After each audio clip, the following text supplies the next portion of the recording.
புருஷன்கிட்ட நான் செருப்படி வாங்கணும். அதுக்கு உன்னால எனக்கு இந்த இன்டர்வியூ போயிடுச்சு. மேடம் மேடம் கை எடுங்க மேடம். என்ன பிரச்சனை? கொஞ்சம் கை எடுங்க மேடம் ப்ளீஸ். கொஞ்சம் கை எடுங்க மேடம்.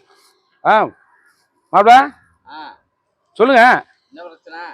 ஒன்றும் இல்லை, இது வந்து கல்யாணத்துக்கு போகணும். முகூர்த்தம் 11:30 சொல்லிட்டாங்க, மாற்றி போட்டிருக்காங்க முகூர்த்தத்தை. அதனால தான் பேசிட்டு இருக்கோம். ஆமாம் ஆமாம் ஆமாம் ஆமாம். ஒன்றும் இல்லை பிரச்சனை இல்லை. வர்றேன் வா, நான் ஃபோன் பண்ணுறேன் நீ கிளம்பு. ஃபோன் பண்ணி கிளிப்பாரு. போலாமா? எங்க போறது? அதான் மேடம் வாங்க மேடம் போகலாம். எங்க போறது? மேடம் உட்காருங்க மேடம், நான் வீட்டில் விட்டுறேன் மேடம் ப்ளீஸ் மேடம். இல்லை வாழ்க்கையே உன் வண்டி வேணாம், நீயும் வேணாம், போய் தொலை. மேடம் இங்கே வேணும். இங்க பாருங்க மேடம், ரொம்ப அசிங்கப்படுத்துறீங்க மேடம். என்ன அசிங்கப்படுத்துறாங்க? இல்ல ரொம்ப பேசிட்டீங்க. உன்னாலதான்டா என் லைஃபே போச்சு. என்ன 2 வருஷமா காத்துட்டு இருந்தேன் இந்த இன்டர்வியூக்காக. அதுக்காக வேண்டி இங்க பாருங்க கைஜரியே இங்க பாருங்க. ஏங்க ஹெல்மெட் தூக்கி நிலாம். அவ்வளோ